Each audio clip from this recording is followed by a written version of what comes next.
She walked into that auction with $847 in her pocket, surrounded by men who'd been farming this land since before she was born, and she bid on the one thing nobody else wanted: 300 turkey poults, sickly, undersized, purchased in the dead heat of June when even experienced hands knew better. "That girl just threw her life away," someone muttered loud enough for her to hear. She heard it. She kept walking. What happened next on that mountain would force an entire county to question everything they thought they knew about failure, forgotten wisdom, and the stubborn silence of someone who simply refused to lose. If this story grips you from the very first minute, hit that like button and drop your city in the comments below. I want to see exactly how far this story travels. The auction yard smelled the way it always smelled in early summer: diesel, manure, anxiety, and coffee that had been sitting in a percolator since 5 in the morning. Folding tables ran the length of the gravel lot behind Hendrick's Feed and Supply, and by 8 o'clock every one of them had a man leaning against it with his arms crossed, the way men in Ashridge County crossed their arms when they wanted to look like they weren't interested in something but absolutely were. Rowan Mercer stood at the edge of the lot near the livestock pens, wearing her grandmother's old work boots, a half size too big, and a canvas jacket with a tear along the left shoulder seam she hadn't gotten around to sewing. She had a paper cup of that terrible coffee in one hand and a numbered bid card in the other, and she was reading the hand-lettered sign zip-tied to the pen in front of her. Lot 47, approx. 300 bronze turkey poults, 3 weeks old.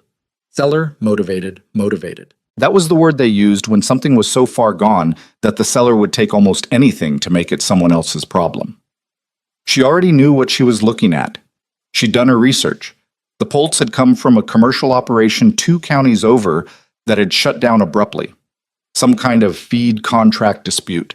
The details weren't entirely clear. The birds had been in transit twice, handled roughly, and the heat over the past 2 weeks had been the kind of heat that turned ordinary problems into catastrophic ones. The mortality rate in the pen had already been around 12%, according to the sheet she'd requested from the auction coordinator. The remaining birds were thin, some of them panting even in the morning air, their small heads bobbing with a kind of exhausted persistence that was almost hard to watch. 3 men had already stopped near the pen, looked at the sign, looked at the birds, and walked away without breaking stride. Rowan didn't walk away. She crouched down against the wire fencing and looked at them for a long time. "You're not seriously thinking about bidding on those?" She didn't turn around immediately. She knew the voice. Dale Pritchard, 53 years old, 4th-generation turkey farmer, president of the Ashridge County Poultry Growers Association, 2 years running. He was the kind of man who stated things that were technically questions. "Morning, Dale," she said. "I asked you a question." She stood up then, turned to face him. He was a big man, broad across the chest, with a face weathered into permanent skepticism. He'd known her family her whole life, had bought feed alongside her grandfather for 20 years, and probably thought that gave him a certain authority over the situation. "I'm thinking about it," she said. He looked at the pen, then back at her, with the expression of someone watching a person walk toward an open manhole. "Those birds are going to be dead by July 4th, he said. "Half of them look like they're already heading that direction. Heat stress, probably some respiratory issues on top of it. Whoever takes that lot is going to spend 2 months nursing sick animals and end up with nothing to show for it." "Maybe." "Not maybe. That's what's going to happen." He said it with the flat certainty of someone who'd seen it before, which he probably had. "You just got back here. You haven't run a commercial flock since, well, have you ever run a commercial flock?" "No." "Then why in God's name would you start with those?" She didn't have a clean answer to that, not one that would satisfy a man like Dale Pritchard. The real answer was complicated, and it involved a stone building at the back of her grandmother's property that she'd found 3 weeks ago under 20 years of overgrown blackberry cane. It involved a set of journals she'd been reading by headlamp at 2 in the morning. It involved a feeling which she understood would carry exactly 0 weight in this conversation. "I'll take my chances," she said. Dale shook his head slowly, the way people do when they've decided someone is beyond help. "Your grandmother know you're planning to do this?" "She knows I'm at the auction." "That's not what I asked." "No," Rowan said. "It's not." He walked away. She turned back to the pen. Rowan had come back to Ashridge in April, 6 weeks after her grandmother's first fall. Margaret Mercer, Nana Mag to everyone who knew her, though she didn't love the nickname, was 78 years old and had been running the family's 140-acre mountain property alone for 11 years, since Rowan's grandfather passed. She'd been managing it the way a person manages something they refuse to let go of, despite knowing they probably should, stubbornly, imperfectly, with a mule-headedness that her doctor described diplomatically as an independent spirit. The fall had been in the kitchen, nothing broken, just bruised, and more frightening than physically serious. But the call Rowan received at 6:30 in the morning in her apartment in Asheville, where she'd been working as an assistant project manager for a small construction company and wondering if she was in the right life, had been one of those calls that clarifies things quickly. She'd driven the 3 hours that same day. She'd called her supervisor from the road. She hadn't gone back. The farm was called Mercer Ridge, though nobody outside the family used that name anymore. It sat at roughly 3,100 feet elevation on the western face of Bluestone Mountain, accessed by a gravel road that required a truck and a willingness to accept some cosmetic damage to your undercarriage. The farmhouse was old but solid, fieldstone foundation, wide pine floors, a kitchen with a wood stove that still worked if you knew how to work it. Her grandmother had heat, running water, and an internet connection that mostly functioned, which was more than some places at that elevation. The land was rougher. Years of reduced management had let the lower pastures go to thistle and fescue. The upper fields, where her grandfather had once kept a respectable beef operation, had grown up in sumac and locust saplings. The fence lines needed work, the barn needed new roofing on the east side, and the access road had a washout near the third switchback that turned dangerous in heavy rain. Rowan had spent April and most of May doing triage. She was competent with her hands. She'd worked construction, she'd grown up on this land, and she had the particular physical efficiency of someone who doesn't waste motion. She worked long days, slept hard, and spent her evenings eating soup at the kitchen table with her grandmother, listening to her talk about the farm the way it used to be. That was how she'd learned about the curing house. "Your great-grandfather built it," Margaret said one evening, matter-of-factly, the way she said most things. "Before the war, back when we still did the turkeys." "You kept turkeys here?" "3 generations, before your grandfather switched to beef." She'd paused, looked out the window at the dark hillside. "He thought beef was more practical, and it was, probably, but the turkeys were something special." "What kind of turkeys?" "Heritage birds, Narragansetts mostly, some bronzes. Kept them on pasture the old way, let them forage." She'd shaken her head at something Rowan couldn't quite read. "And we cured the meat, hung it in the stone house up on the north side of the property. There was a process. Your great-great-grandmother brought it over from her family's farm in Pennsylvania. It took time, but the flavor—" She'd stopped, waved her hand. "You can't describe it to someone who hasn't tasted it. You just can't." Rowan had gone looking for the curing house the next morning. It took her 3 days to find it. The structure was set into the hillside about a quarter-mile north of the barn, built from flat limestone mortared with clay, roofed in cedar shingles that had mostly survived under the shelter of 2 enormous white oaks that had grown up around it. The blackberry cane was so thick she'd had to come back with loppers and a brush hook, and the door, a heavy oak plank on iron hardware, had swollen in its frame and required a pry bar and some patience. But when it finally opened, the interior was dry. Cool, even in the warming days of May. The stone walls had accumulated a thin, dark film of the kind of complex mold that old smokehouses and curing rooms develop over decades. Not rot, but something more specific, something the old books on fermentation and aging called a house culture. The wooden rails where meat would have hung were intact. A stone shelf along the back wall held a collection of stoneware crocks, empty but intact. And in a tin box on that shelf, wrapped in oilcloth and completely dry, she'd found the journals. About then, 4 of them, filled with a cramped, meticulous hand. Her great-great-grandmother, a woman named Elva, who had apparently believed in recording everything. Temperatures, weights, humidity estimates, feed compositions, slaughter dates, cure times, salt ratios. There were sketches of the pasture rotation system. There were notes on forage identification, which wild plants the birds sought out, which they avoided, what effect different foraging seemed to have on meat quality. There were accounts of drought years and wet years and the adjustments made to compensate. Reading them had felt to Rowan like someone had pulled back a curtain she hadn't known was there. She'd stayed up until 3 in the morning reading, and the next morning had driven to the county library in town, where she'd spent 4 hours on the computer researching heritage turkeys, specialty meat markets, and the small but apparently growing world of premium poultry operations. The numbers were not simple. The numbers were also, if she was reading them right, potentially significant. Premium heritage turkey, properly aged, was selling for prices that made her standard agricultural assumptions look naive. There were restaurants in Asheville, in Charlotte, and Knoxville that were actively looking for product they couldn't find. There were chefs writing about it in terms that would have seemed absurd applied to a turkey 3 years ago. But the time investment was enormous. The risk was real. The knowledge required was almost entirely dead. She had a set of 100-year-old journals and a library, and that was most of what she had. She'd started calling it a plan, in her head, even when it still felt more like a wish.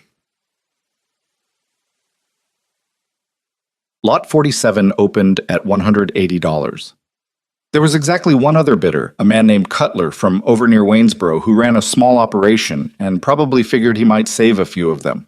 He went to $220 without much enthusiasm.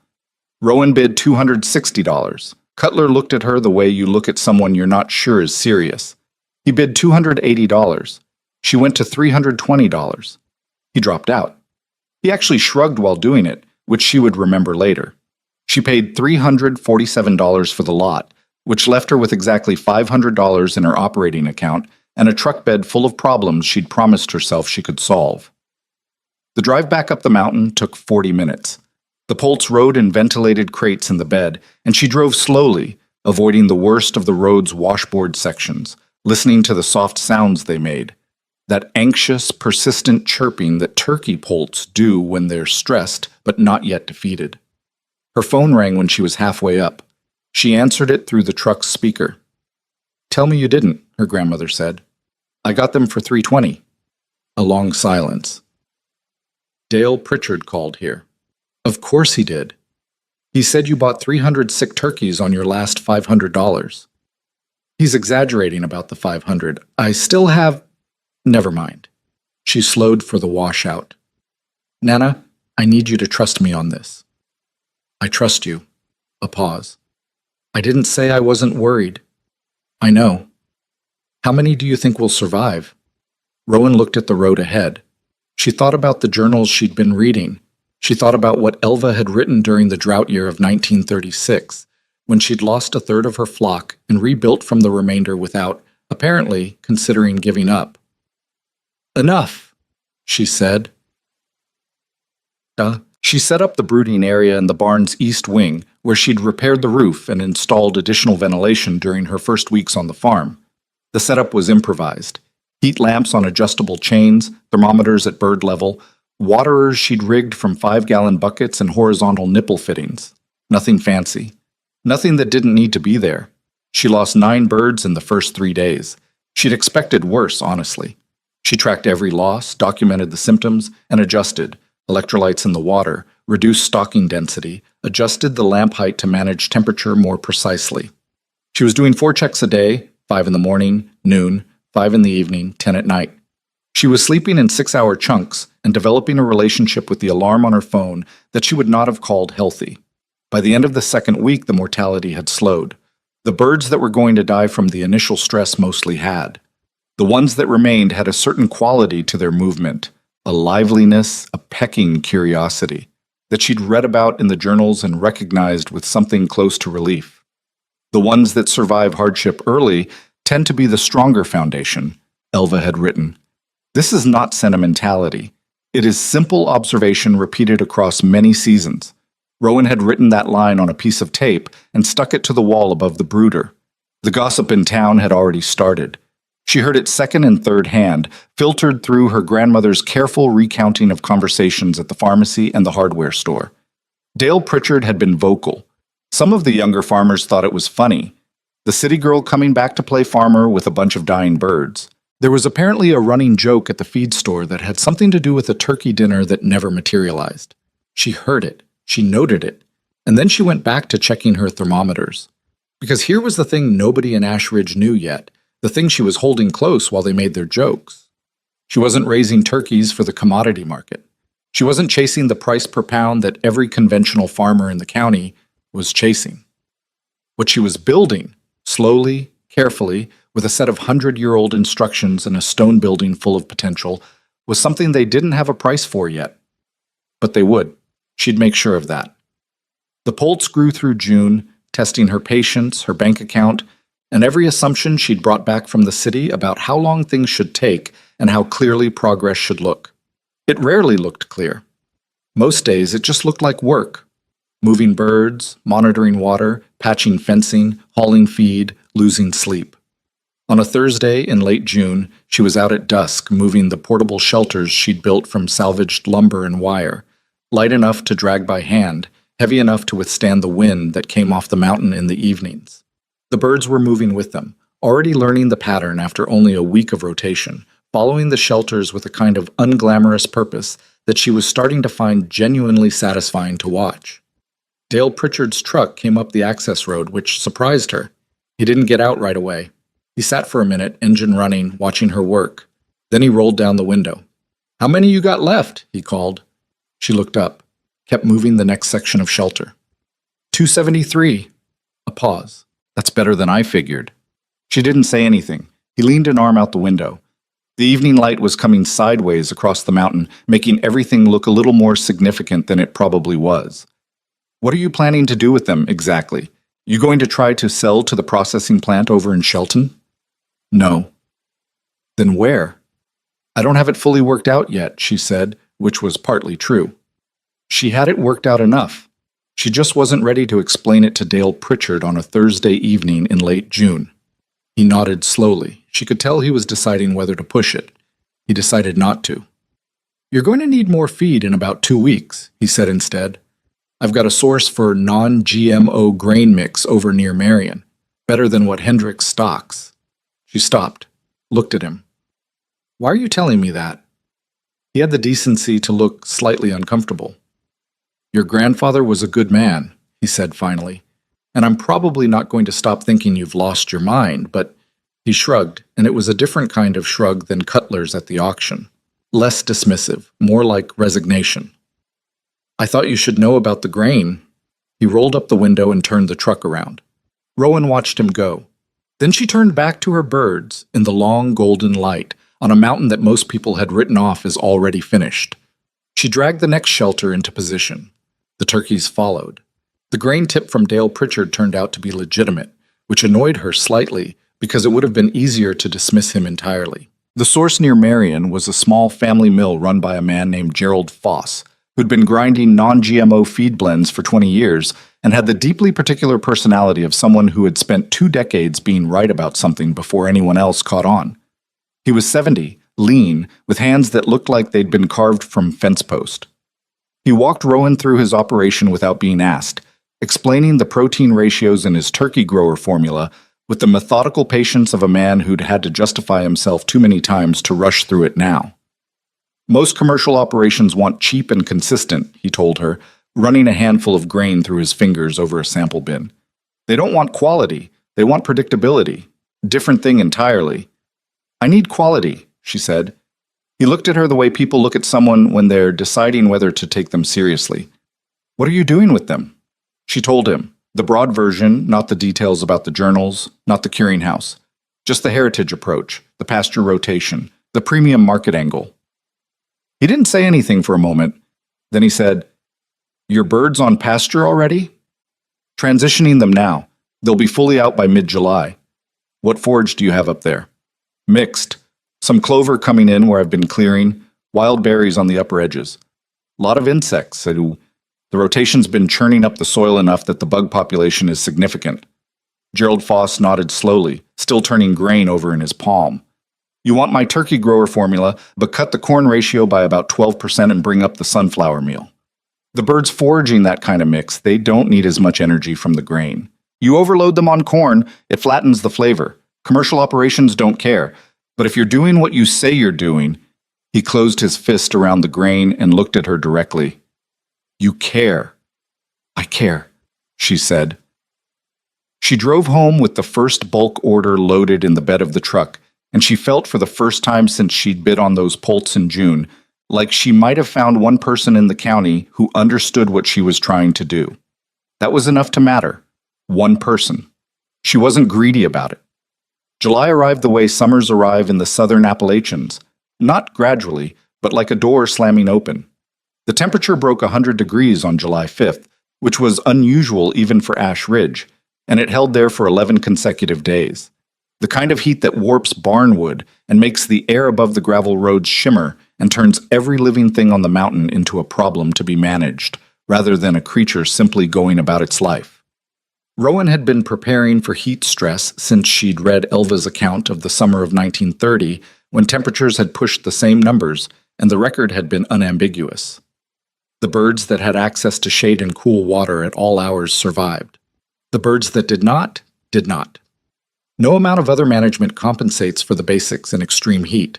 Remember this every year, regardless of what the weather was the year before. She'd built shade structures over each of the rotational paddocks.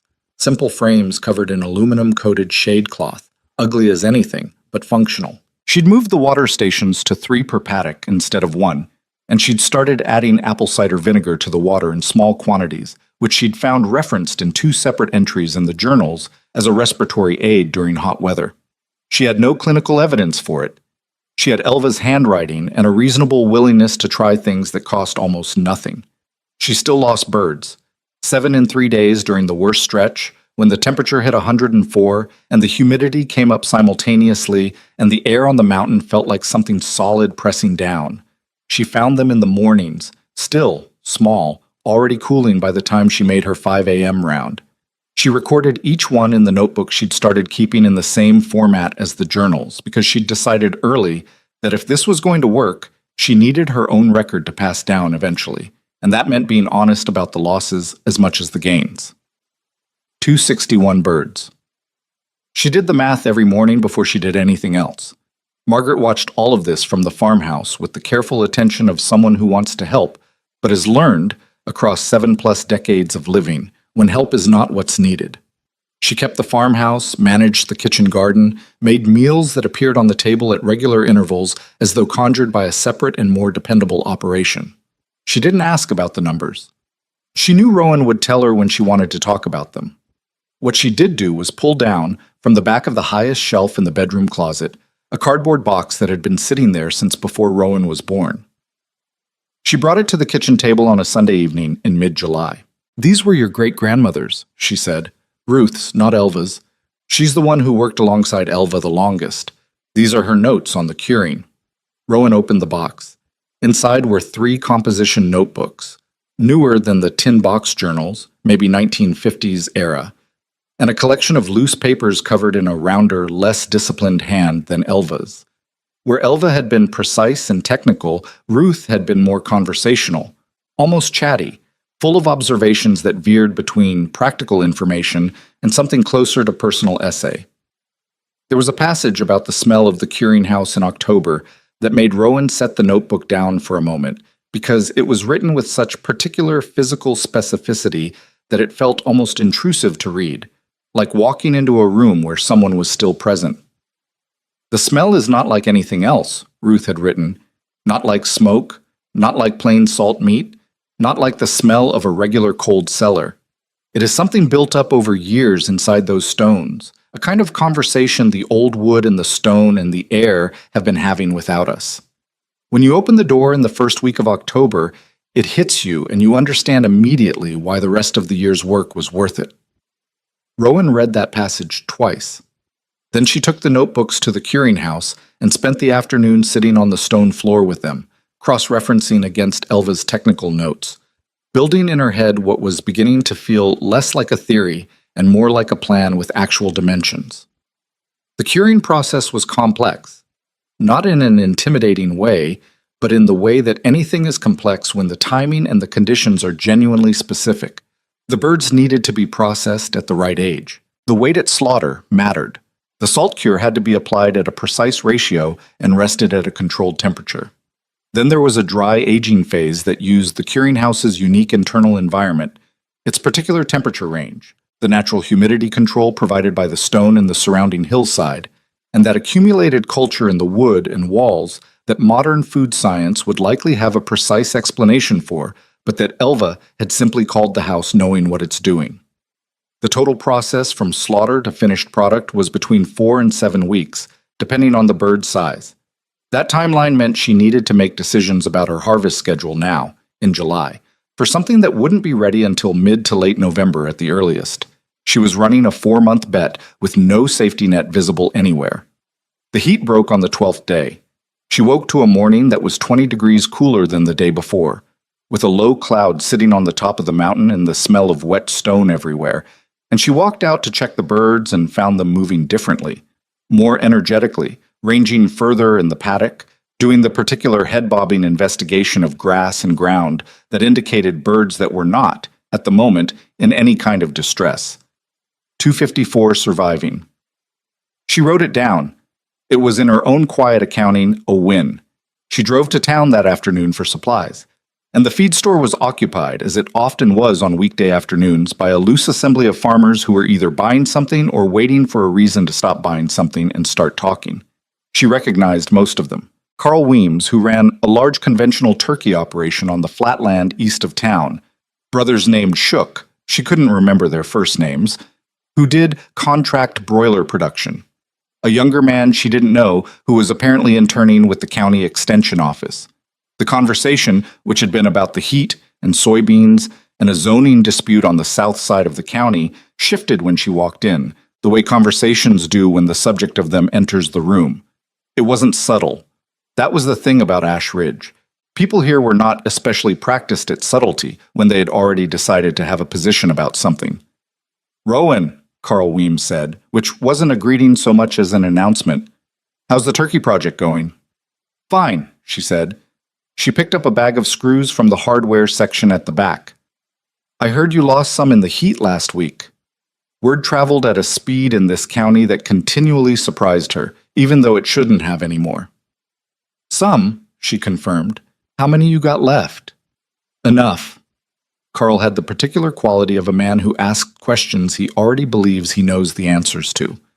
You know the processing plant in Shelton's going to want to see some volume if you're going to make it worth their while. "What are you working with? You started with 300? "I'm not using the Shelton plant," she said. That got a reaction. Not dramatic, but noticeable. A slight recalibration in the room, the way people shift when something doesn't land where they expected. "Where are you planning to process then?" "On the farm." She brought her items to the register. "On the farm," Carl repeated, with a tone that managed to be both neutral and entirely skeptical. "You're going to do your own processing. You got the setup for that?" "I'm building it." One of the Shook brothers made a sound that wasn't quite a laugh, but functioned as one. The extension office kids stared at the floor with the careful discomfort of someone who was new to the dynamic and hadn't yet decided where his loyalties should be. "You're going to process, 250 birds yourself?" Carl said. "Not all at once." "What's your market?" She paid for her items, picked up the bag. "I'm still working on that part," she said, which was the truest and least satisfying answer she could give. She drove home with their skepticism sitting somewhere in her chest, uncomfortable but not debilitating. It was the same feeling she'd had in the first week with the Polts. Not doubt exactly, but the particular weight of doing something alone that everyone around you has decided is wrong. You could get used to it, she'd found. It didn't become pleasant, but you could learn to carry it without letting it slow you down. She stopped at the end of the access road before turning up the mountain and sat for a moment with the engine idling. Through the windshield she could see the ridge, still shrouded in the lower remnants of the morning's cloud. The farm was up there somewhere, invisible from here. Her grandmother in the farmhouse, the birds spread across the paddocks, the stone curing house waiting with its century of accumulated knowledge locked inside the walls. She put the truck in gear. August came in behind July without much change, in the pressure from either the weather or the people in town, though the nature of it shifted slightly. The heat became more ordinary, still punishing some days, but without that record-breaking edge that had made July feel like a sustained emergency. The birds grew in the way that heritage breeds grow, which is to say slower and more irregularly than any commercial operation would tolerate, but with a quality of muscle development and feather density that she was beginning to recognize as the visual language of what the journals described. Rowan had found a photograph tucked in the back of Ruth's second notebook, black and white, badly faded, of a line of finished bronze turkeys hanging in the curing house, and she had studied that photograph until she could see the specific body composition she was working toward. The predator pressure started in August. She'd been expecting it, had set up a perimeter of electric fencing around the main paddock areas in June, but the particular predator she dealt with first was one she hadn't fully planned for. Not coyote, not fox, though both were present on the mountain. A bear, a single black bear, young by the look of its track, had found the lowest paddock sometime during the third week of August, and had taken 3 birds before she heard the commotion at 2 a.m. and came out with a flashlight and a considerable amount of noise that sent it back into the tree line. She stood in the paddock with her flashlight scanning the dark edges of the tree line for 20 minutes after it left, her heart doing something irregular in her chest, and then she went and looked at what it had left and made herself document it in the notebook before she went back inside. 2:51. She reinforced the lower fence with a second hot wire the following day and moved the birds from the lowest paddock to one higher up the slope, and she lost half a night's sleep for the next week listening for the particular silence that descends when a large predator enters a space where animals are. She heard it once more, that specific quiet, different from ordinary night quiet, and she went out and banged pots together at the edge of the tree line, and it didn't come back after that, at least not close enough to reach the birds again. She mentioned it to Dale Pritchard when he came by the following week with a sample bag of mineral supplement he thought might be worth her trying.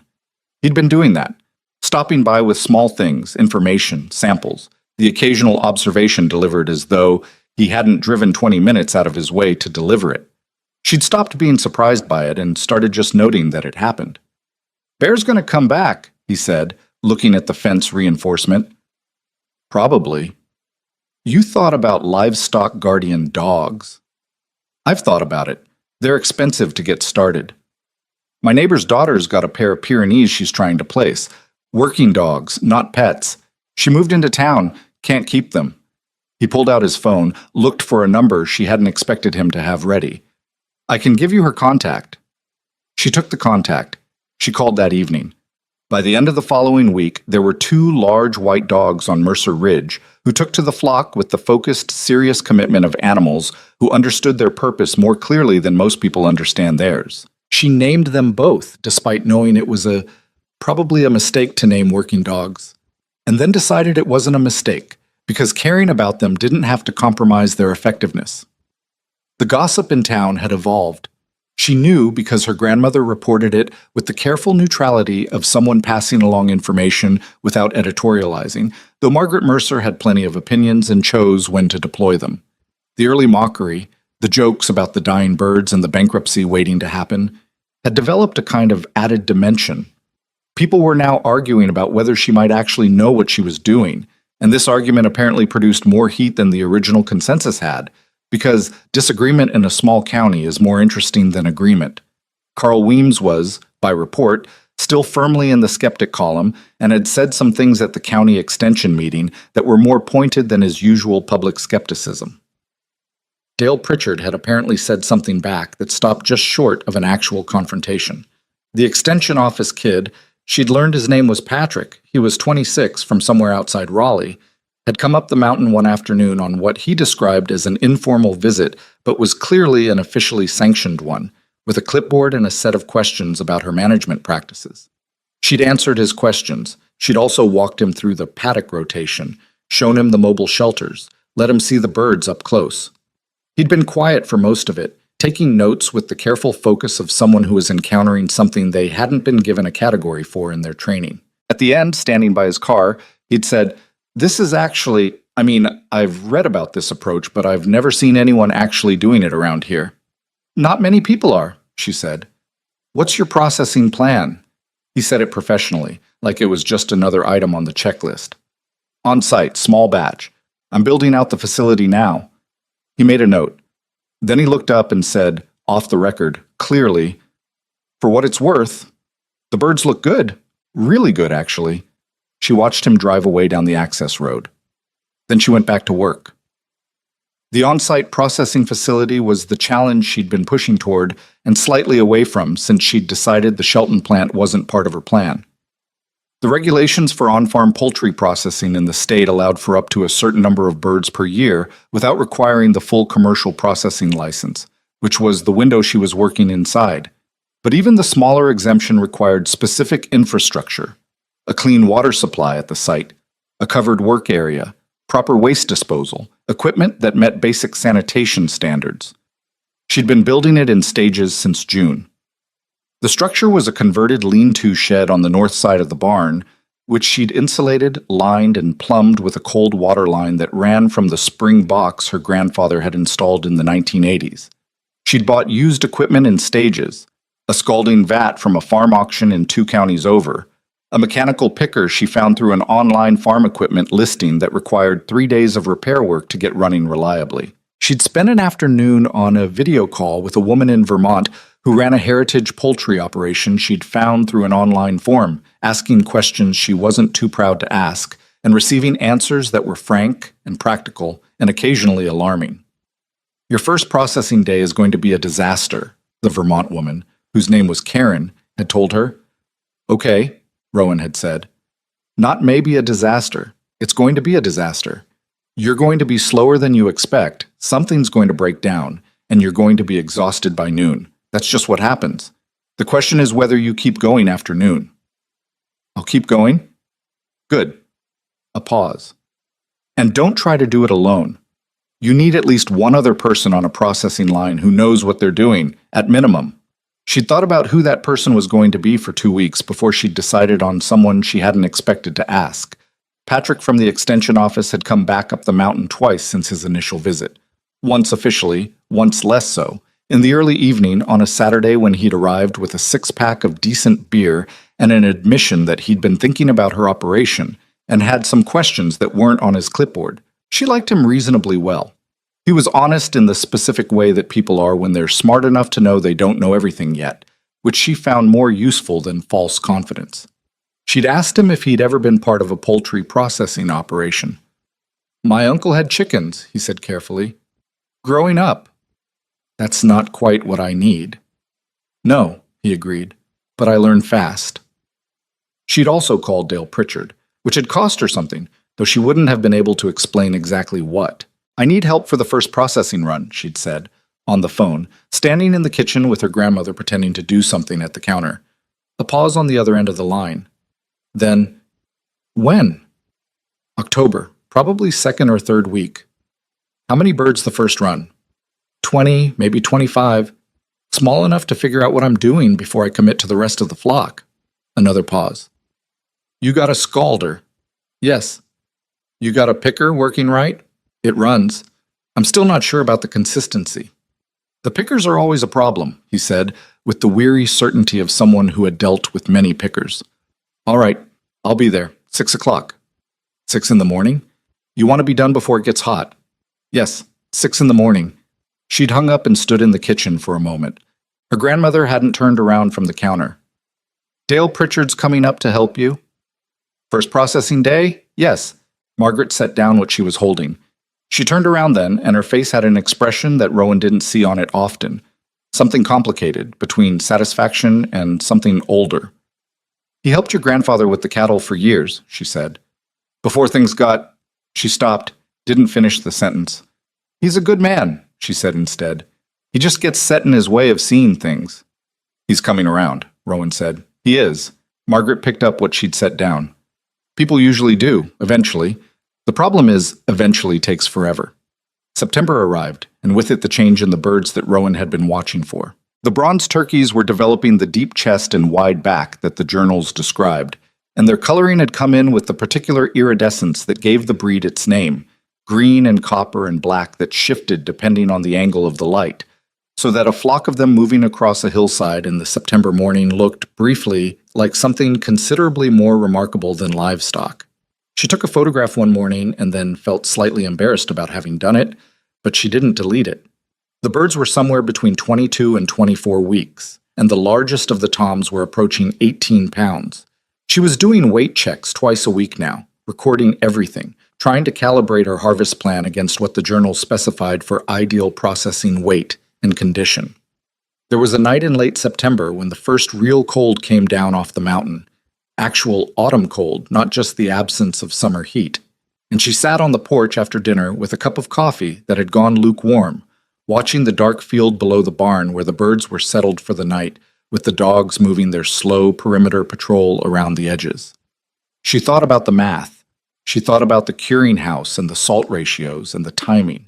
She thought about the restaurant in Asheville she'd been in contact with, a chef named Dominique Farrow, who ran a farm-to-table operation in the River Arts District and had answered her email with 3 specific questions and a statement that she would, if Rowan could deliver a sample worth evaluating, give it a fair assessment.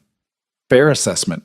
It was the most she could ask for. She thought about what fair assessment meant when you'd spent 6 months building something on the foundation of 100-year-old notebooks and a stone building and a bet that the people around you had already decided was wrong. She thought about Elva, who had done this without the internet, without email, without the option of calling a woman in Vermont for advice, who had done it in a drought year and written about it in a precise and unfrantic hand and kept going. She finished the cold coffee. She went inside. October was 3 days away. October arrived the way Rowan had needed it to, cold and clear, with frost on the lower paddocks by 5 in the morning and a light that came sideways off the ridge and made everything look like it was being seen for the first time. She was already awake when the alarm went off at 4:30. She'd been awake since 3, if she was honest, lying in the dark, running through the sequence of the day the way you do when you've been planning something so long that the planning has started to eat into the sleeping. Dale Pritchard's truck came up the access road at 5:58. She watched the headlights through the kitchen window while she finished her coffee. He wasn't alone. He'd brought a woman Rowan didn't recognize, mid-50s, compact and efficient-looking, with close-cropped gray hair and the particular no-nonsense posture of someone who has processed poultry before and has no patience for people who haven't. Her name was Barbara, and Dale introduced her without elaboration other than she knows what she's doing, which turned out to be sufficiently accurate that no further elaboration was needed. Patrick arrived 7 minutes later, slightly out of breath, with a thermos of coffee and an expression of determined usefulness. The 4 of them stood in the lean-to facility in the pre-dawn dark while Rowan ran through the sequence, scalding temperature, timing on the picker, the specific way she needed the carcasses handled before they went into the chill water, the record-keeping she needed done on every bird. She'd written it out on a laminated sheet she'd taped to the wall. She'd gone over it twice in her head while lying awake at 3 in the morning. "You've done all this before?" Barbara asked, not skeptically, just directly, the way someone asks when they need an accurate picture. "No," Rowan said, "not at this scale. I've done walkthroughs, watched videos, talked to people who have." Barbara nodded once. "All right, I'll run the picker. You stay on the chill tank and the documentation. The 2 of you," she looked at Dale and Patrick, "are on scald and hang." Nobody argued. There was something settling about having a person in the room who simply organized the situation without drama. The first bird went through at 6:22 in the morning. Karen from Vermont had been right. It was not smooth. The scalder took longer to come to temperature than Rowan had calculated, which backed up the entire sequence by 20 minutes before they'd processed a single animal. The picker jammed twice in the first hour, a problem with feather bunching on the larger toms that required stopping, clearing, and adjusting the tension on the rubber fingers, something Rowan added to her notebook in real time with cold hands, while Dale held a flashlight and didn't say anything unhelpful. Patrick dropped a bird getting it to the chill tank and had to be redirected, which he took without complaint. Barbara moved through the work with the focused, almost meditative efficiency of someone who had been doing difficult physical tasks for decades and had made peace with the fact that difficult physical tasks are mostly about not stopping. By 9 o'clock, they had a rhythm, not a good rhythm. The word good would be generous, but something functional, something that had its own cadence and could be maintained without constant crisis management. By noon, they had processed 23 birds. Rowan's back hurt in a way that would persist for 4 days. Her hands were cold from the chill tank, and she'd developed a blister on her right palm from the equipment handle that she noticed somewhere around bird 15 and decided was irrelevant. She kept her documentation going on every carcass, weight, condition notes, anything that deviated from what the journals specified as ideal. They broke for lunch at 12:30. Her grandmother had sent food down from the farmhouse in a basket without being asked: biscuits, ham, a container of soup that had somehow stayed warm. They ate standing up in the lean-to because sitting down felt like something you'd have trouble coming back from. "Your picker needs new fingers," Dale said, eating a biscuit in 2 bites, "before you do the main run." "I know. And your scald temperature's inconsistent. The thermostat on that unit is drifting." "I know that too." He looked at her. "You keep good records." "Yes." "That'll matter more than you think." He said it without sentimentality, just as a statement of fact, and moved on to the soup. Barbara left at 2, after helping break down and clean the processing area, with a handshake and the spare but genuine comment that Rowan had set things up better than she'd expected. Dale stayed another hour, helped check the final carcasses, and then stood in the yard by his truck in the afternoon light with his hands in his jacket pockets. 23 birds, he said. 23 birds, she confirmed. "What are you doing with them?" "Dry salt cure starting tomorrow, then into the curing house." He was quiet for a moment. She'd told him the general outline of the plan weeks ago, but this was the first time it was real. Actual carcasses going into an actual process that nobody in the county had attempted in decades. She could see him working through something. "You really think that old building's going to do what you need it to do?" he asked. "I think the conditions are right. The temperature range is right. The house culture in the walls is still active. I've had that independently confirmed." She'd sent a swab sample to a university extension lab in July without announcing it, and the lab report had come back with a characterization of the microbial community present that would have meant nothing to most people and meant quite a lot to her. "It's going to do what it's always done. I just have to let it." Dale looked at the mountain above the barn for a moment. Then he looked back at her. "Your grandfather would have thought you were insane." "I know.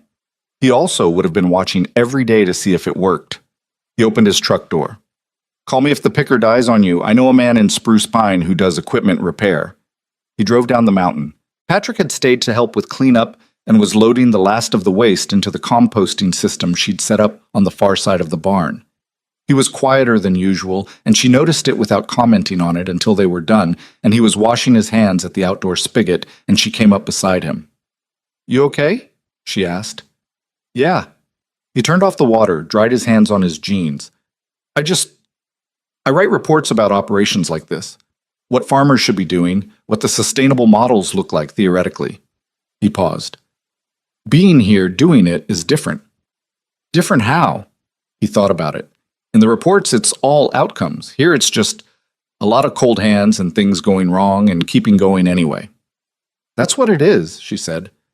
"Does it bother you that it's this unglamorous?" She looked at the processing facility, the yard, the birds settling in the paddocks up the hill as the afternoon light began to angle lower. "No," she said. "The unglamorous part is the part I trust." He nodded slowly, like he was filing that away. Then he picked up his thermos, said he'd be in touch, and drove back down to wherever people who wrote reports went at the end of the day. She went to prepare the salt cure. Elva's formula was precise in the way that old recipes are precise when they've been tested across many seasons by someone who couldn't afford to get it wrong. Kosher salt at a specific ratio to the weight of each bird, with small additions of black pepper, dried juniper berry, and a quantity of dried wild thyme that Rowan had harvested from the farm's upper pasture herself in August, because that was what the journal specified. Not commercial thyme, but the wild variety that grew on the ridgeline and had a different quality of oil than the cultivated kind. She'd thought, when she first read that instruction, that it was the kind of detail you could probably skip. She'd decided not to skip it, because the whole project was built on the premise that these details mattered, and you couldn't selectively respect the process. The curing took the better part of that evening and most of the following morning. She worked in the lean-to with the lights on, applying the cure by hand to each carcass, massaging it into the cavities and under the skin in the specific way that Ruth's notebooks described. It was slow, repetitive, and required a concentration that was different from the physical concentration of the processing day. Quieter, more careful, more like a conversation you were trying to have correctly. She hung the first birds in the curing house on the afternoon of October 8th. The space was ready, She'd cleaned it thoroughly in September, confirmed the temperature range over multiple weeks of monitoring, checked the wooden rails for structural integrity, and replaced two that had developed soft spots. She'd installed a simple digital thermometer and humidity gauge near the entrance so she could monitor conditions without opening the door and disrupting the environment. Everything was as ready as she could make it. When she hung the first bird on the rail and stepped back and looked at it in the dim interior of the stone building, she felt something she hadn't expected to feel. Not triumph. Nothing that uncomplicated. It was more like an awareness of all the time that connected backward from that moment. Elva writing by lamplight, Ruth noting the October smell with that particular exactness, her grandmother reaching to a high closet shelf and handing down a cardboard box on a Sunday evening. The weight of that backward-reaching time sitting in the same room with her, in the smell of stone and salt and old wood. She stood there probably longer than necessary. Then she closed the door carefully, checked the thermometer reading through the exterior monitor, and went to feed the dogs. The waiting period, 4 weeks minimum, up to 7 depending on conditions, was, in some ways, harder than everything that had preceded it. The work didn't stop. There were still 231 birds in the paddocks, requiring daily management, the second processing run to prepare for, equipment repairs, fence maintenance, and all the ordinary accumulation of tasks that a farm at elevation in October generates without pause. But the birds in the curing house were out of her hands now, which meant all she could do was monitor and waiting was not something Rowan was naturally structured for. She checked the thermometer 3 times a day and made herself reduce it to twice a day after the first week, because the checking was becoming compulsive, and Elva had written, in a brisk margin note, she seemed to have added years after the original entry. Do not hover over what is curing. The house knows its work. Trust it and go do something useful. She tried to go do something useful. The second processing run happened in the 3rd week of October, with a slightly smoother operation. The new picker fingers had arrived, the Scalder thermostat had been replaced, and she'd added a 4th person to the line, a woman named Teresa, who was a neighbor from 3 miles down the road and who had appeared at the farm one morning having heard from someone that Rowan was looking for help and having decided, apparently on her own authority, to show up and offer it. Teresa was 44, had grown up in Ash Ridge, had worked on her family's farm until it was sold, and had been working at the hardware store in town for 6 years and was, by her own direct account, extremely tired of it. I want to learn this, Teresa said simply on that first morning. I'll work for what you can afford right now. What Rowan could afford right now was not much. Teresa had said that was fine. The second run processed 40 birds. Better temperature control, fewer jams, documentation cleaner. They finished before 2 in the afternoon. Teresa cleaned up without being asked to and asked 3 precise, practical questions about the curing process, and Rowan answered them with the journals spread open on the work table. The second group of birds went into the curing house 3 days later. In the first week of November, Rowan emailed Dominique Farrow at the restaurant in Asheville. She'd been composing the email in her head for 3 weeks, which meant she'd written about 12 drafts by the time she actually sat down at the kitchen table with her laptop. All the mental drafts had been too long, too explanatory, too eager to justify and contextualize the entire previous 6 months. The actual email she sent was 4 sentences. She explained that she had a small number of heritage bronze turkeys dry-aged, using traditional curing methods, that she would have finished product available for evaluation in approximately 2 weeks, and that she would be grateful for the opportunity to deliver a sample for Dominique's honest assessment. The reply came the following morning. Send me 2 birds when you're ready. I'll give them my full attention. 2 birds, 2 chances. She wrote it in the notebook and closed it. She opened the curing house for the first serious evaluation on the 14th of November, when the first group had been curing for 5 weeks and 3 days. She'd gone in twice in the interim for brief temperature checks, but this was the first time she opened the door and actually went inside and looked carefully, with a flashlight, at what had been happening in the dark and the cold. The appearance was right. The color development across the skin was what Elva's notes described. A darkening to a deep amber-tinged brown, dry to the touch, but not desiccated, with a surface texture that indicated the curing process had progressed as it should. The smell, when she stood inside and let her senses adjust, was the thing Ruth had spent half a paragraph trying to describe. Rowan stood there and understood why Ruth had thought it needed a paragraph. It was not a simple smell. It was layered in a way that made you aware you were smelling thyme as much as anything else. The juniper and thyme underneath, and above them something deeper and more complex that was the birds themselves transformed by weeks of the curing house doing what it had been built to do. She pulled out her phone and called her grandmother. "Can you come to the curing house?" she said, when Margaret picked up. A pause. "Now?" "Yes." Another pause. "Give me 10 minutes." Margaret came down the hill in her heavy coat and her good boots. She reserved the good boots for things she considered significant. And Rowan opened the curing house door and let her go in first, and stood outside and watched through the open door as her grandmother stood in the interior with the flashlight Rowan had left on a hook just inside. She was in there for a while. Rowan waited. The cold was beginning to settle down from the ridge as the afternoon moved toward evening, and the dogs were doing their perimeter somewhere out in the lower field, their white shapes visible occasionally against the dark grass. When Margaret came out, she wasn't crying. She had the specific composure of someone who considered crying a private matter and was maintaining it actively. But there was something in her face that Rowan would not forget, a fullness, like a room that had been empty for a long time and had something real in it again. "It smells exactly right," her grandmother said. "Yes. It smells like I was a child." She said it plainly, without drama, and looked back at the curing house for a moment. Then she straightened her coat. "2 more weeks on those first birds at least. Don't rush the last part." "I won't. Your great-grandmother never rushed the last part. That was the thing that made it different from everything else." She turned toward the farmhouse. "Come in when you're done. I'm making soup." Rowan selected the 2 birds for Dominique Farrow on the 21st of November. She chose them carefully, not the 2 largest, not the 2 most visually perfect, but the 2 whose condition across every measurement she'd been tracking most completely represented what the process was supposed to produce. She packed them in the clean cooler she'd bought specifically for this purpose, with ice and a note that explained briefly how they'd been raised, how they'd been processed, and how long and by what method they'd been cured. She didn't write much. She'd learned by now that too many words about something was usually a way of being uncertain about it. She drove to Asheville the following morning, 3 hours down the mountain in the truck, the cooler strapped in the bed.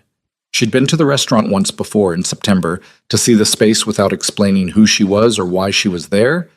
Just a person eating lunch, watching how the food came out of the kitchen, reading the menu language to understand what kind of cooking this was, and whether her product had a place in it. It did. She'd been fairly sure of that. The delivery was brief and logistically uncomplicated. She carried the cooler to the kitchen entrance where a prep cook brought Dominique out, a woman in her mid-40s with flour on her forearm and a directness in her manner that Rowan found immediately comfortable. They shook hands. Dominique looked at the birds with the eyes of someone who actually knows how to evaluate a raw product, lifting one slightly, examining the skin, pressing along the breast, bending close to assess the smell. 5 weeks cure, she said. 5.5 on the first, 6 on the second. Heritage bronze? Yes. Forage and pasture? Rotational from July through October. Supplemental grain cut down from standard formula. Dominique straightened up.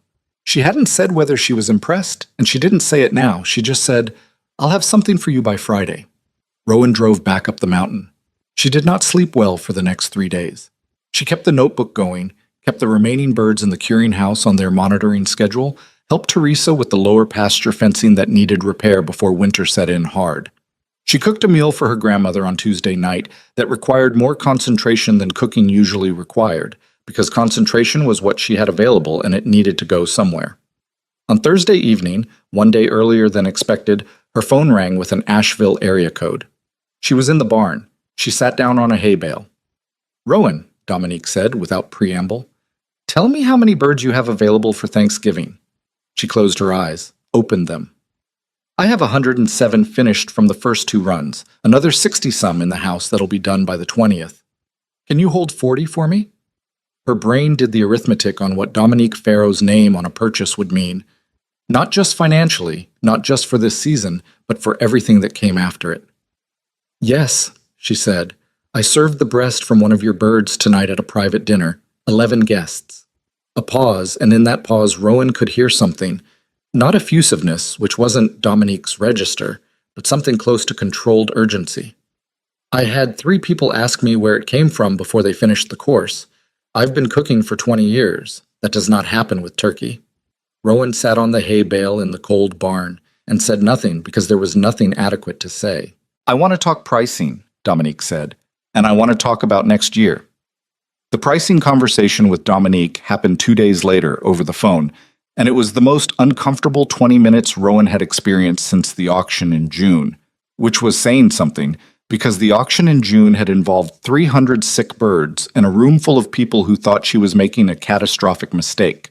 The discomfort wasn't adversarial. Dominique wasn't trying to lowball her. The discomfort was that Rowan had never negotiated the value of something she'd built herself, and there was a particular vulnerability in that. In saying out loud what you believed your work was worth, and waiting to find out if the other person agreed. She'd done the math the night before, sitting at the kitchen table after her grandmother had gone to bed. Not the rough math she'd been running in her head for months, but the real accounting. What she'd actually spent, what she'd lost, what she still owed on the equipment, what it had cost her in time at a number she was willing to accept as her own labor rate. She'd written the number at the bottom of the page and looked at it for a while. Then she'd written a second number, higher, because the first number was what covered her costs, and the second number was what the product was actually worth. And she'd decided at some point in the previous 6 months that those were different questions and she needed to know the answer to both of them before she got on the phone. "What are you thinking per pound?" Dominique asked. Rowan told her the second number. A pause. Not a long one, 2, 3 seconds at most, but the kind of pause that contains a genuine response being formulated rather than a position being performed. "That's above what I'm currently paying for the best pork I source," Dominique said. "I know. You understand why I'm noting that?" "Yes, and I think it's still the right number." She'd rehearsed this part, not the words exactly, but the steadiness. "What you served at that dinner isn't comparable to what you're sourcing elsewhere. If it were comparable, 3 people wouldn't have asked where it came from before they finished the course." Another pause. Then something that was almost a laugh. Brief, genuine. "Fair point," Dominique said. "All right. For this season, your number. For next year, we renegotiate based on volume." "Agreed. I'm also going to want exclusivity within a 50-mile radius of Asheville." That one she hadn't expected. She thought about it for a moment. "For this season, yes. After that, it depends on what my total output looks like." "Reasonable." A beat. "I'm going to tell people where this came from, Rowan. You should know that. I don't source things I'm not willing to put my name behind, and I don't put my name behind things I'm not willing to talk about. This is going to get attention." "Okay," Rowan said, with a calm she didn't entirely feel. "Is okay the right response to that? Or are you just saying okay?" She thought about it honestly. "Both," she said. Dominique said she'd send the formal agreement by email and rang off. Rowan sat at the kitchen table for a moment, phone in her hand, then set it down and looked out the window at the mountain. The morning was gray and cold, with low clouds sitting on the upper ridge, and the farm below it looked the way it always looked from the house, like something that asked a lot of you and gave back in its own time on its own terms. She went to tell her grandmother. Margaret was in the kitchen garden, which she continued to maintain well past the point when most people her age would have handed it off to someone else, cutting back the last of the spent stalks in preparation for winter. She was wearing her heavy coat and a knitted hat pulled low, and she looked up when Rowan came down the path with an expression that already knew something had happened. Rowan told her the number Dominique had agreed to. She told her about the exclusivity arrangement, about what Dominique had said regarding attention. Margaret listened without interrupting. Then she pulled off her gardening glove, one finger at a time, which was something she did when she was absorbing information that mattered and needed her hands free to think. "That's nearly 4 times what your grandfather got for birds at the Shelton plant," she said.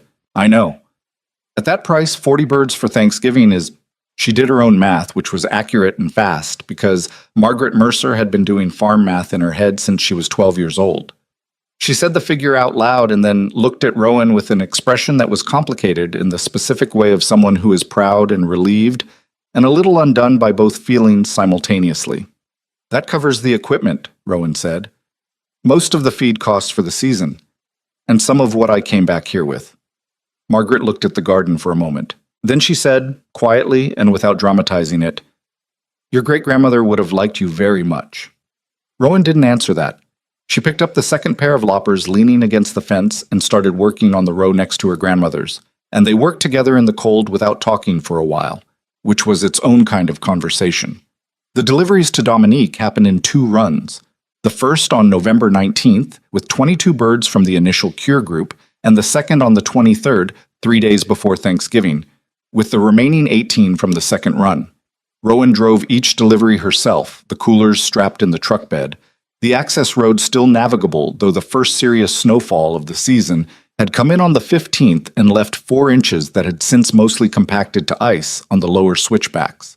The second delivery was the one where things started to become real in a way that was harder to manage internally. When she pulled up to the kitchen entrance of the restaurant, there was a different quality to the reception. Dominique came out herself, which she hadn't done the first time, and behind her was a young man with a phone who asked if he could take a photograph of the coolers being unloaded. Dominique caught Rowan's expression and waved him back. "Later," she said to him and to Rowan. "A writer. He's doing a piece on local sourcing for one of the Asheville food publications. I told him about the farm. He'd like to come up and see it." "After the season," Rowan said. "Not right now." Dominique nodded like that was the answer she'd expected. "Smart." She signed the delivery paperwork and looked at it for a moment before handing the copy back. "I had someone call me yesterday, a chef in Knoxville who heard from someone I'd mentioned the birds to at a dinner 2 weeks ago. He wants to know if you have anything available." "Not this season." I told him that. He asked about next year. She handed Dominique the paperwork copy and picked up the empty cooler from the first run, which Dominique's staff had cleaned and set aside. "Tell him to email me in January," she said. She drove back up the mountain through the cold with the radio off, thinking about next year, about how many birds, about the curing house capacity, which was a real limitation she'd been thinking about since October, about Teresa, who had shown up every week since her first day without being asked and had learned the curing documentation so thoroughly that she could run it herself now, about what it would take to expand the facility without compromising the specific conditions that made it work. The thinking had a different quality now than it had had in June. In June, it had been theoretical, elaborate, hopeful, and slightly desperate. Now it had the weight of something demonstrated. She knew what the birds could do. She knew the curing house worked. She knew there was a market. The question had shifted from whether to how much and how fast, and the answer to that question, she'd decided, was going to be slower than the market probably wanted and faster than she'd be comfortable with. And somewhere in that tension, she'd have to find the pace she could sustain. She got home at 4 in the afternoon. Teresa's truck was in the yard, which meant she'd come up to do the evening feed without being scheduled to, which was the kind of thing Teresa did that made Rowan increasingly grateful and slightly guilty about how little she could currently afford to pay her. Carl Weem's truck was also in the yard, which was something else entirely. She sat in the truck for a moment looking at it. Then she got out. Carl was standing near the barn, not inside it, with his hands in his jacket pockets, and the posture of a man who has come somewhere with a purpose, but has been waiting long enough that the purpose has begun to feel slightly less certain. He was a big man, Carl, not as broad as Dale Pritchard, but taller, with a face that defaulted to authority and was currently doing something more uncomfortable than that. "Carl," she said. "Rowan." He looked at the barn, at the curing house up on the hill, at her face. "You weren't here." "I had deliveries." She waited. He pulled one hand out of his pocket and rubbed it across the back of his neck, which she recognized as a man preparing to say something he'd rather not say. "I heard about the Faro contract," he said. "Okay." "I heard the number." In a county this size, information moved the way water moved in terrain, along whatever channels existed, finding the low places, filling them. She wasn't surprised. "Okay," she said again. "That's a real number, he said. "For turkey." "Yes." He was quiet for a moment. His jaw moved slightly, the way it does when someone is organizing language that isn't coming naturally. "I said some things at the extension meeting," he finally said, "in September, about your operation, about the likelihood of it working. I heard. Dale gave me an earful about it after." He looked at the ground briefly. He was right to. What I said was, he stopped. "It wasn't charitable. And it wasn't accurate. I was speaking from what I knew, which turned out to be less than I thought. He said that last part like it cost him something, which it probably did. She looked at him. Carl Weems was 61 years old, had run a 1,000-bird conventional operation for 30 years, and had never, as far as she knew, been wrong about anything in his own estimation. The man in front of her right now was not comfortable, and he wasn't pretending to be. And that meant the discomfort was real, which made it matter. "I appreciate you coming up here to say that," she said. He nodded once. Then he looked toward the curing house again. "The stone building up there. That's where you're doing the aging?" "Yes." "Old construction?" "Pre-war. My great-great-grandfather built it." He was quiet again for a moment, looking up the hill, and she could see him recalibrating something. Not just his opinion of her, but something more foundational, about what was possible with what was already on the land, what had been forgotten that still had value. She recognized the look because she'd had a version of it herself, standing in the curing house in May with a flashlight and a tin box of journals. "I've got 60 acres on the south side of my property I've been trying to figure out what to do with," he said. "Doesn't suit the conventional operation. Too rough, too much slope." He said it carefully, the way someone introduces an idea they haven't finished yet. "I'm not suggesting anything specific. I'm just saying, if you ever need land for expansion, there might be a conversation worth having." She held that for a moment. "January," she said. "Come talk to me in January. I'll know better than what next year looks like." He nodded, said his goodbye, and drove back down the mountain. She stood in the yard after his taillights disappeared around the first switchback. The cold was settling in with the evening. The dogs were coming in from the far paddock, and Teresa appeared at the barn door and looked at her with an expression of mild inquiry. "Was that Carl Weems?" Teresa said. "Yes." "What did he want?" "To apologize, mostly, and to offer me land." Teresa considered this. "People are funny about being wrong," she said. "They really are." "Are you going to take the land?" "I don't know yet. Maybe." She moved toward the barn. "Feed's done?" "Done and documented." Teresa held up the notebook. "I also fixed the latch on the south paddock gate. It's been loose for 2 weeks." "I know, I kept forgetting." "I noticed." Teresa handed back the notebook and picked up her jacket from the fence post. "You heard from anyone else about buying birds?" "I ran into a woman at the hardware store who said her sister's husband heard you were selling and wanted to know if there were any left." "Not for this season. All 40 for Dominique, and I've got 16 already spoken for through private customers." She'd gotten 3 emails in the past week from people she didn't know. Contacts of contacts, the way things traveled, asking about availability. She'd replied to all of them the same way. "This season is closed. I'll have a wait list for next year. Email me in January." "You should probably build the wait list now," Teresa said. "I'm building it." Teresa nodded, pulled on her jacket. "See you Thursday," she said, and drove down the mountain. The Thanksgiving deliveries to the private customers happened over 2 days, November 24th and 25th. And Rowan handled them herself with the smaller cooler, driving the county roads with a handwritten list on the seat beside her. The customers were a mix. A retired couple outside Black Mountain who'd heard about the farm from Dominique's restaurant. A woman in Weaverville who ran a small catering operation.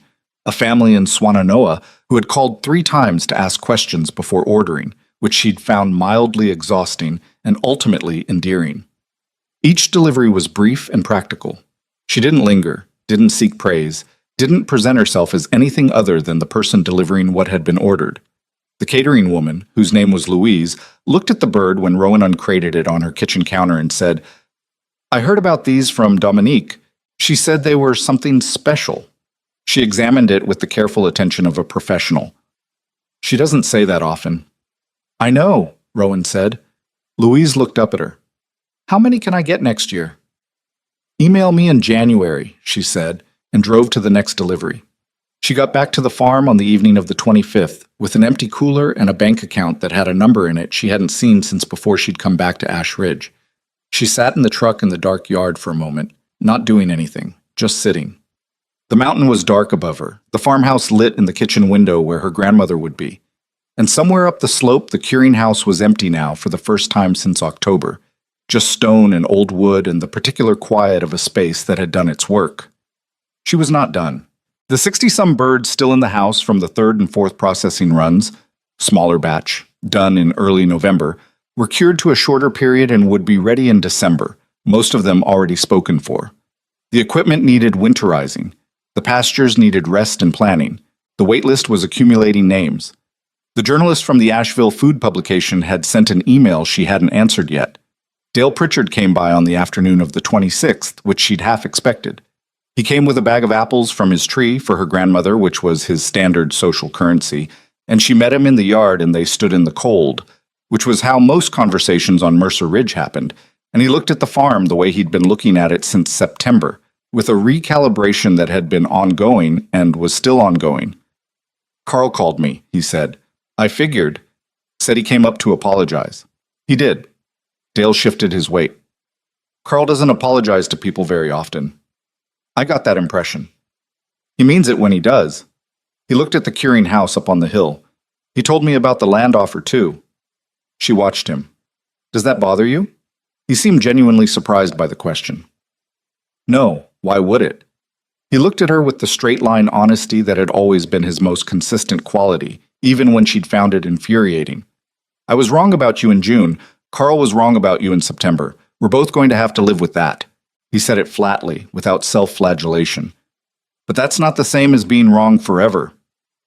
She thought about Elva writing in the drought year of 1936. She thought about her grandmother's face in the curing house doorway. That fullness, like a room reclaimed. "No," she said. "It's not." Dale pulled the apple bag from under his arm and held it out. "These are for your grandmother." She took them. "You want coffee?" He hesitated exactly 1 second, which was the Dale Pritchard version of being pleased about something. "Sure," he said.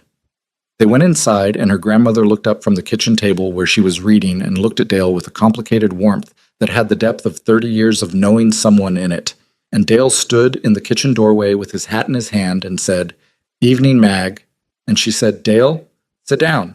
And he sat down, and Rowan made coffee for 3 people in the kitchen that her great-great-grandmother had cooked in, and the mountain held everything in its cold and its dark outside the windows, and none of it was simple, and most of it was enough. December came in hard that year, the kind of hard that settles into the bones of a mountain farm and stays there. Frozen water lines at 4 in the morning, road ice that made the lower switchbacks genuinely treacherous, a cold that arrived before sunset and didn't release until well after 9 the following morning. Rowan had winterized what she could in November, but there were always things you didn't get to in time, and the first week of December found her with a heat lamp failure in the remaining shelter area, a section of perimeter fence that the ice had pulled loose from its posts, and a truck that wouldn't start on Wednesday morning until she'd spent 40 minutes with a battery charger and a considerable amount of patience she didn't naturally have at 6 a.m. None of it was catastrophic. That was the thing she'd learned about farming at elevation.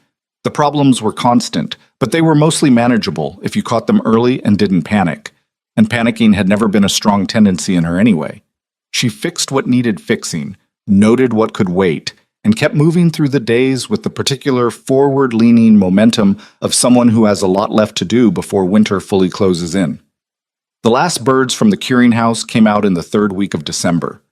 The smaller batch from the 3rd and 4th processing runs finished to 5 weeks rather than 6, given their lower starting weight. She and Teresa did the final documentation together, Teresa running the weight measurements, while Rowan checked condition and made the quality calls. They'd developed a working shorthand by now, the kind that comes from doing the same detailed work alongside someone long enough that you stop explaining every step and just do it.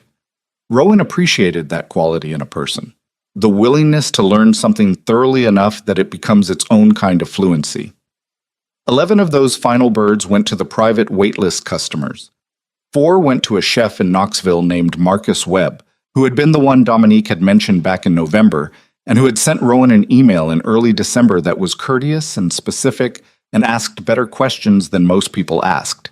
She'd called him instead of emailing back, because the questions warranted a real conversation, and they'd talked for 40 minutes about heritage breeds and curing methods, and what the market for this kind of product looked like from a chef's side of the table. "Dominique told me you were worth calling," he'd said at one point. She said that? She said, and I'm quoting directly here, "She doesn't oversell and she doesn't underdeliver, which makes her unusual enough to be worth your time." A pause. From Dominique, that's about as strong an endorsement as you're going to get. She'd sent him 4 birds at the Asheville price. He'd called after he'd had a chance to work with them and said 3 sentences: that they were the best turkey he'd cooked in his career, that he wanted to be on the list for next year, and that he'd be telling people about the farm. Then he'd said goodbye and hung up, which she'd found deeply satisfying. A man who used exactly as many words as the situation required. The journalist from the Asheville food publication, his name was Theo, he was 31, and earnest in the specific way of someone who genuinely loved food writing and hadn't yet had it beaten out of him, finally came up the mountain on the 14th of December, after she'd agreed to a visit with the explicit understanding that the piece wouldn't run until after the season was fully closed, and she'd had time to review the farm-related details for accuracy. He'd spent 3 hours on the farm. He'd walked the paddocks, seen the curing house, sat at the kitchen table with Rowan while her grandmother moved quietly in the background and occasionally contributed a sentence or two that Theo quickly learned to write down verbatim because they were more useful than anything he'd get from asking a formal question. At one point he'd asked Rowan, "What do you want people to understand about what you're doing here?" She'd thought about it for a moment. "I'm not doing anything new," she said. "That's the thing people keep getting wrong when they talk about it. I'm doing something old. The new part is just that I'm stubborn enough to think old things still work." He'd written that down too. The piece ran in January. It was good, careful, accurate, not oversold. He described the farm the way it actually was, which was imperfect and cold and located on a road that was hard on vehicles, and he described the product the way it actually was, which was exceptional and available in limited quantities and not going to be easier to obtain just because you wanted it very much. The photograph he'd run was one of the curing house interior, shot through the open door. The rails, the stone walls, the particular quality of the light inside. Rowan had approved that choice because it was honest. The thing that made the product what it wasn't her face.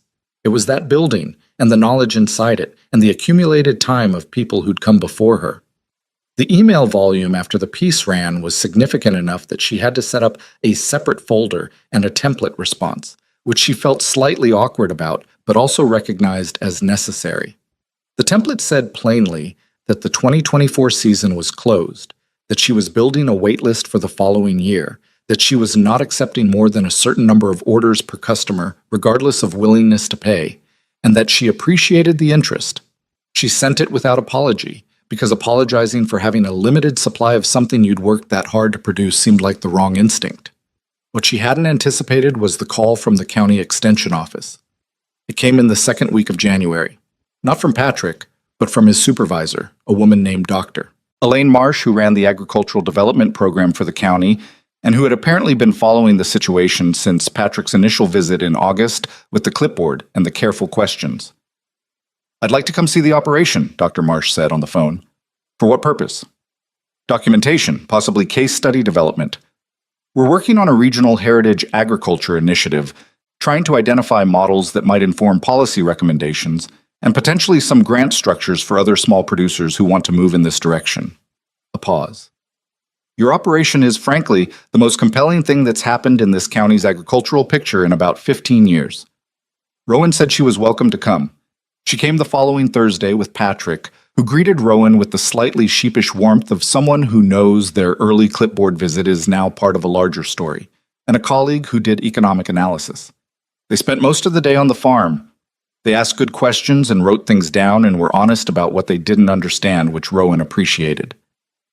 What came out of that visit over the following months was a formal case study that the Extension Office published in the spring and a conversation about a pilot grant program for heritage agriculture practices that would still be working its way through the relevant bureaucracy a year later, which was how these things always went, and which Rowan had no particular illusions about speeding up. What mattered was that the conversation had started. Someone with institutional authority was now saying out loud that what she'd done was worth replicating, which meant that the next person who wanted to try something like it in this county would have slightly more support and slightly less ridicule to navigate. That mattered, not for her. She was past the point where outside validation changed her daily decisions. But it mattered for whoever came next. Margaret's health began to change in February. It wasn't sudden. It was the kind of change that happens in increments small enough that you keep telling yourself each individual one is manageable, and then one morning you look at the accumulation of them and understand what they mean. She was slower on the stairs. She tired earlier in the evenings. She had a stretch of 3 weeks in February when a respiratory illness that would have been ordinary in someone younger took a hold that was harder to shake than it should have been.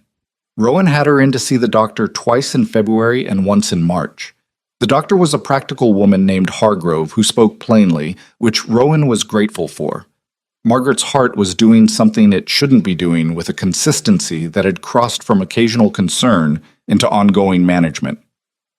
The respiratory illness had resolved, but it had left a residue of fatigue that didn't fully clear. She was 79 in March, and 79 on a mountain farm in winter asks more than 79 in a warmer place with flatter ground. Margaret herself was characteristically undramatic about it. "I'm old," she said to Rowan one evening in the kitchen, with the directness of someone stating a fact about the weather. "I've been old for a while. What's changed is I'm getting older faster." "That's not a very specific medical assessment," Rowan said. "No, but it's accurate." She looked at her coffee cup. "I want to talk to you about the farm." They talked about it over several evenings that stretched from late February into March. Not a single large conversation, but a series of smaller ones that together covered the property, the deed, the small amount of existing debt, the maintenance obligations, the specific legal questions that required an attorney named Grover who had handled the Mercer family's paperwork for 20 years, and who came up the mountain one afternoon in March with a briefcase and a patient demeanor and sat with them both at the kitchen table for 2 hours. What it came to, in practical terms, was this. Rowan was already the farm. She'd been the farm since April of the previous year, in every way that mattered operationally. What the paperwork did was make it formal. Her name on the deed alongside her grandmother's, the succession clear, the inheritance arranged in a way that avoided the particular legal complications that had broken up other family farms in the county when the time came. After Grover left, Margaret sat in her chair by the window for a while, looking at the pastures. "Your grandfather always meant to do that sooner," she said. "The formal arrangement. He kept putting it off. He thought there was more time." She didn't say it with bitterness, just with the particular tiredness of someone who has carried a thing for a long time. "There's never as much time as you think there is." "No," Rowan said. "There isn't. You're going to do well with it." She said it as a statement, not encouragement, an assessment. "You're not reckless. You look like you're reckless, buying 300 sick birds with your last money, but you're not. You do the math. You read the instructions." A small pause. "You trust the old things. I learned that from you, from Elva, from Ruth, from all of us." She looked at Rowan with the directness that had always been her defining quality. "Don't let it get too big too fast, whatever it becomes. The thing that makes it work is the care, and you can only bring so much care to so much at once. Remember that." Rowan remembered it. Spring came, and with it the planning for the second season, which was both more and less complicated than the first had been. More because the scale was larger. She'd committed to 220 birds for the season, which was nearly double the previous year's surviving flock. And the logistics of that expansion required equipment she didn't have, infrastructure she hadn't built yet, and a level of coordination with Teresa and 2 additional part-time helpers she'd brought on in March that was new territory for her as a manager of people rather than just a manager of birds and processes. She was not naturally a delegator.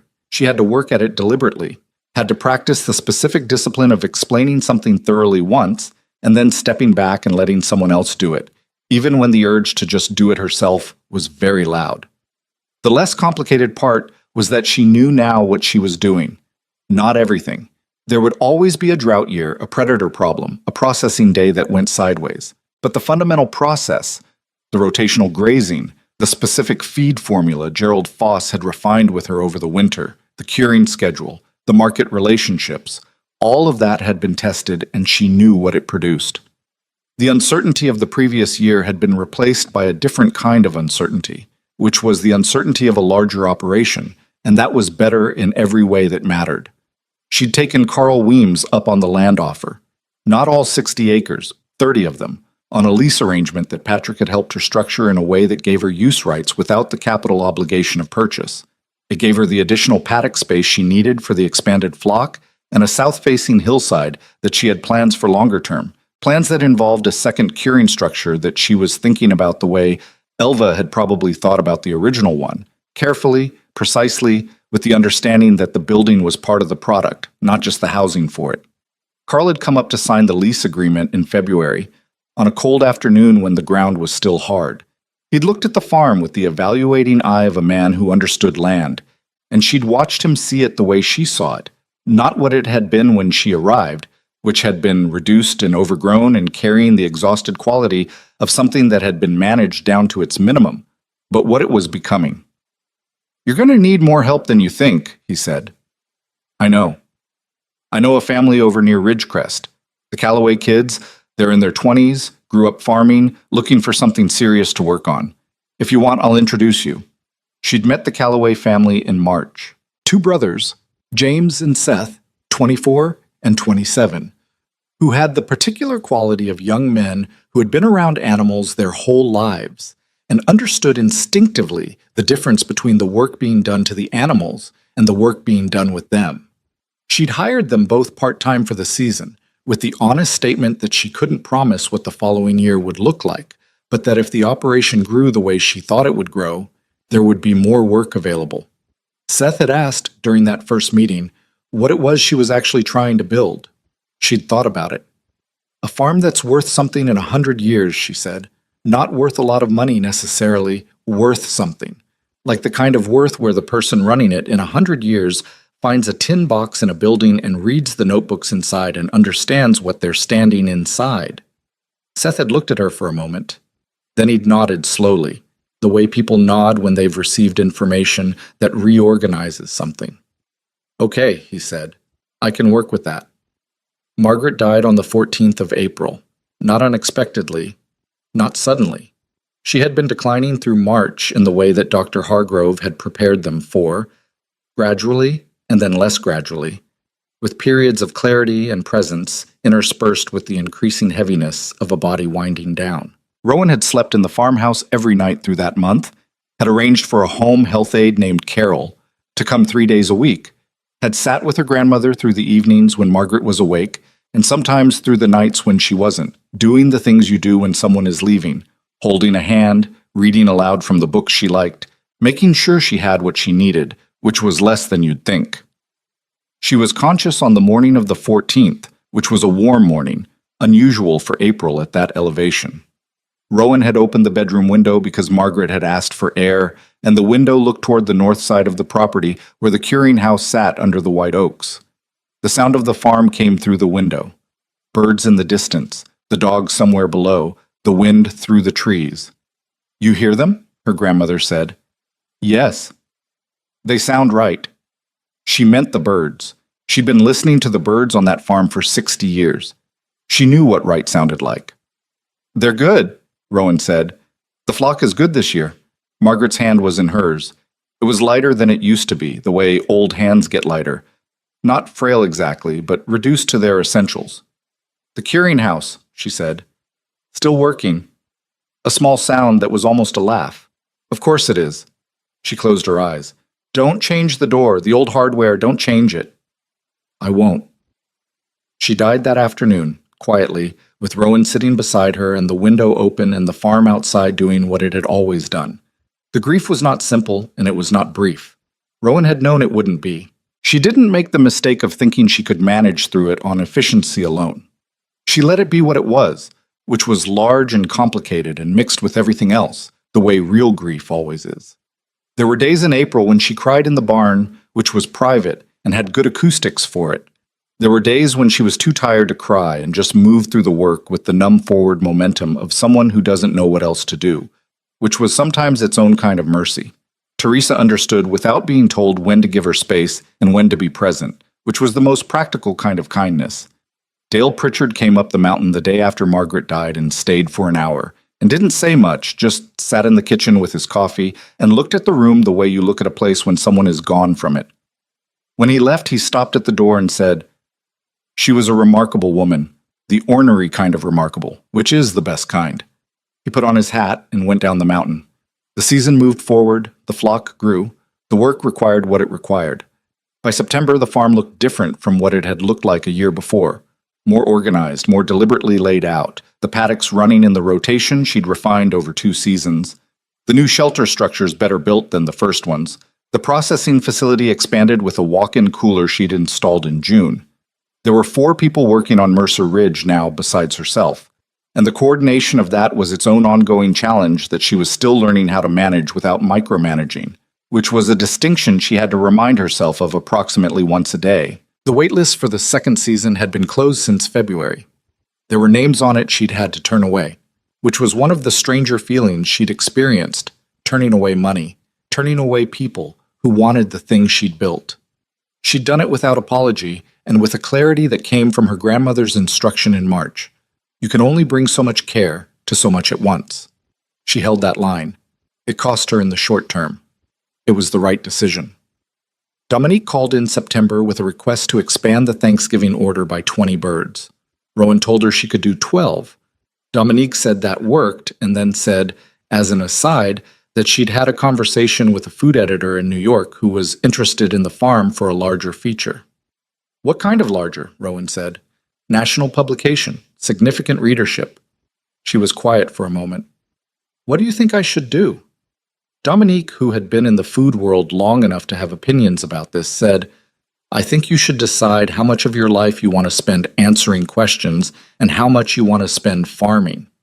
Those are not always the same amount. Noted. I'll tell them to reach out and you can make the call.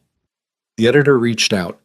Rowan thought about it for a week, not agonizing over it, but genuinely thinking it through the way she thought through everything consequential, which was slowly and with a notebook open.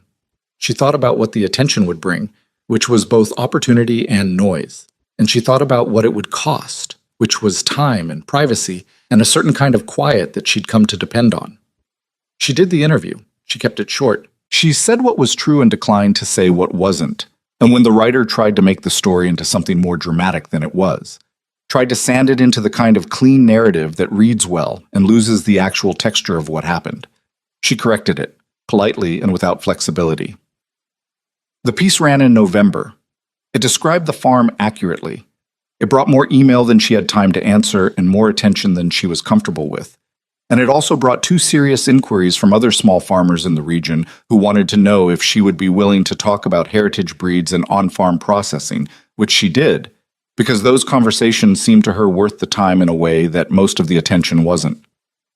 One of those farmers was a woman named Harriet, 48 years old, who had 3 acres of rough land in the next county, and a set of questions that were good enough that Rowan invited her up to the farm to ask them in person.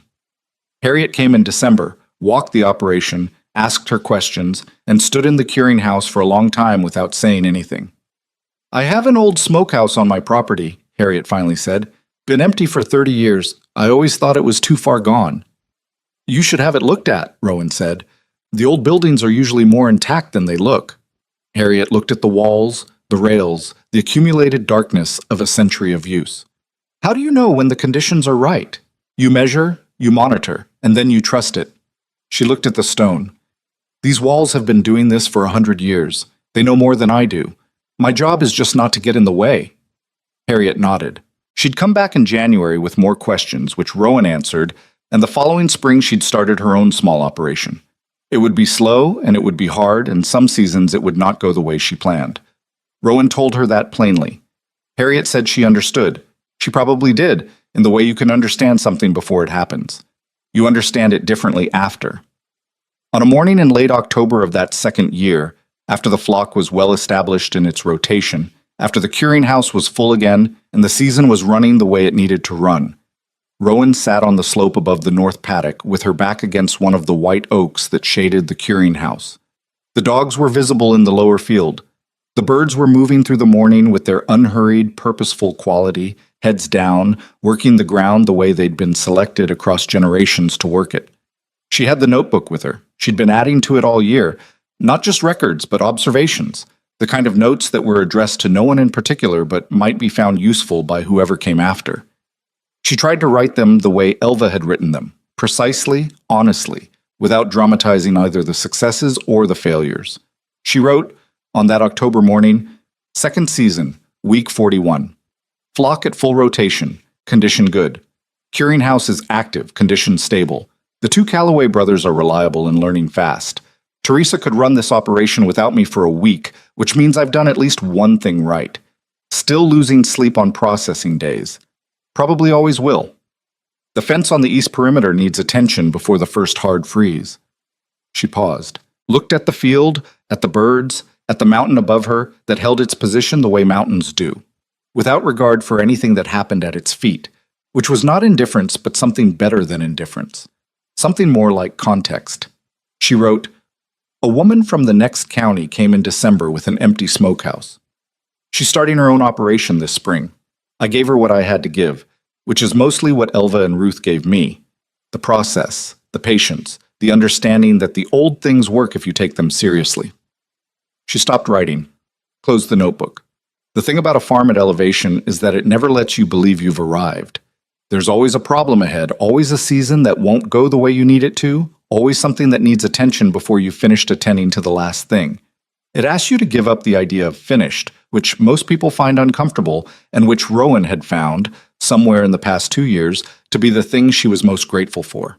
Because finished is a story you tell yourself when you're afraid. Ongoing is the real condition of anything worth doing. She'd bought 300 sick birds on her last money, in a summer that everyone said was the wrong season, in a county that had already decided she was going to fail.